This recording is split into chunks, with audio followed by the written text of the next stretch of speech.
The attacks on October 7th shocked the conscience of the world, marking the deadliest day for the Jewish people since the Holocaust. However, these atrocities were met with callous cruelty at universities across America. At Harvard, 30 radical student organizations disgustingly blamed Israel for the barbaric attacks against innocent Israelis, only for the group's actions to be brazenly defended by Harvard President Claudine Gay as, quote, free expression. Any voice who openly defends the massacre of innocents has chosen the side of terrorism. I continue to demand that Harvard President Claudine Gay resign and that Harvard and schools like it are prohibited from collecting taxpayer dollars. I am the proud president of the MIT-Israel Alliance, and I am a Jewish student currently immersed in an extremely toxic anti-Semitic atmosphere at MIT.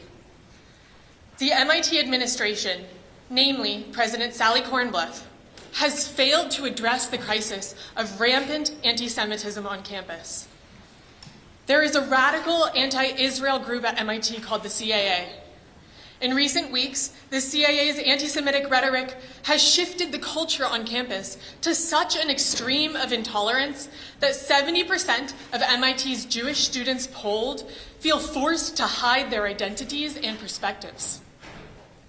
An Israeli student whose identity and personal info was sold online for a bounty has not left his dorm room in weeks out of fear due to death threats.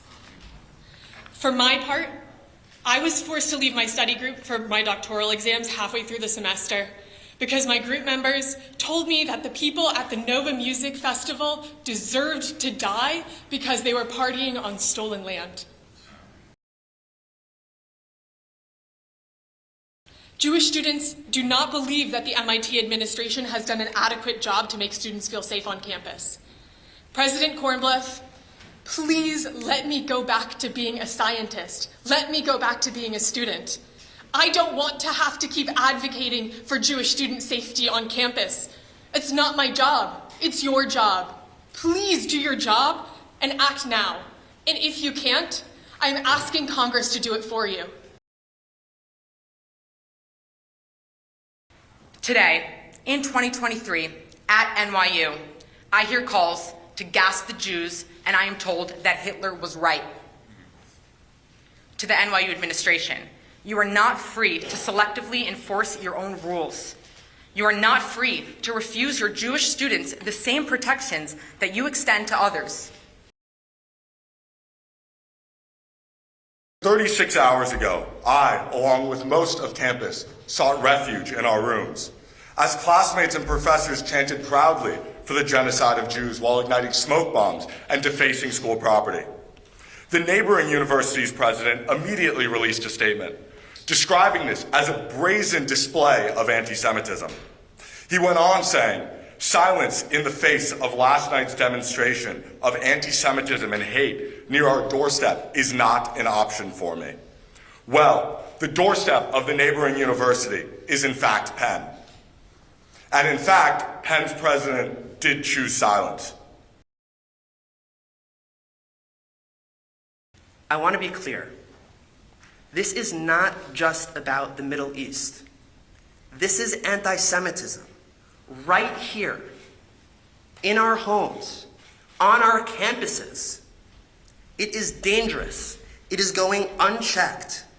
And everyone that does not join to put a stop to it is part of the problem. I am asking, as I have been, do something. Protect Jewish people. Protect your students. Thank you. History has proven that anti-Semitism, if left unchecked, will not stop for the Jewish people. It goes to other minorities and ultimately to persons of all religions. We have to stand up to this hatred. And I'm so proud to stand alongside leaders like this team behind me and all the House Republicans who have made this unequivocal where we stand, that we are for the good in this battle. We are for religious students, Jewish students across the country, and we want them to be protected and respected.